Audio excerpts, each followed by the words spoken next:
Taufik Hidayat kritik tunggal putra Indonesia. Taufik Hidayat baru-baru ini mengkritik pemain tunggal putra. Pelatih Irwansyah angkat bicara lebih baik menyalahkannya. Karena ginting DKK itu tidak meningkat atau bahkan cenderung menurun setelah hasil turnamen khususnya pada Indonesia Master dan Indonesia Open yang berakhir pada tanggal 19 Juni lalu di Istora Gelora Bung Karno, GBK.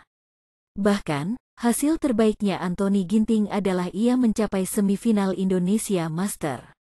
Sementara itu, Jonathan Christie dan Seoshore Heiren Rustavito dengan cepat tersingkir di babak pertama.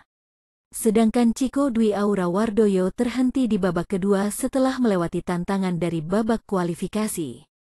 Hasil di Indonesia Open tidak jauh berbeda.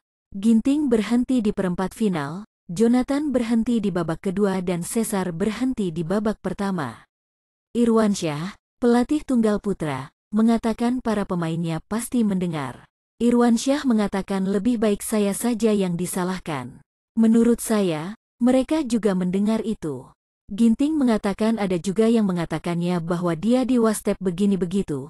Saya bilang tenang biar saya lindungi para atlet, jadi saya tidak apa-apa untuk dituduh.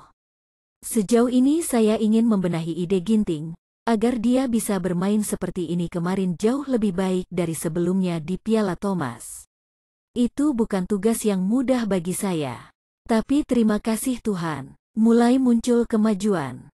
Jadi saya bilang ke mereka, jangan terlalu banyak melihat media sosial, tapi kalaupun bisa melihatnya, saya tidak melarang karena mereka punya ponsel sendiri dan kadang membuka medsos.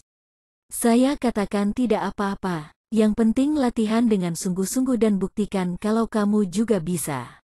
Namun, Irwansyah juga menekankan kepada para atletnya agar menjadikan kritik jadi motivasi, daripada membenci mereka yang mengkritik.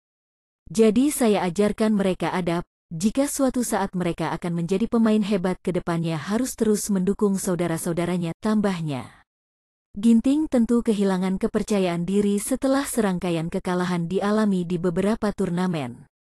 Jadi saya berharap berikanlah kritik yang membangun jangan menjatuhkan mental mereka juga ingin menang mereka pasti lebih terpukul jadi butuh dukungan dari kita. Bahkan, psikolog, ahli gizi, dokter, dan terapis pijat semuanya bekerja sama untuk membentuk dan mendukung mereka. Makanya saya juga butuh waktu, karena tidak mudah untuk kembali. Kejuaraan sudah berlangsung sejak Januari, tapi hasilnya tidak buruk. Bukan Ginting atau Jonathan Christie yang juara. Tapi ada saja pemain yang bisa mengalahkannya. Tetap saja, saya pikir hasilnya yang bagus. Dan itu akan kami perbaiki lagi.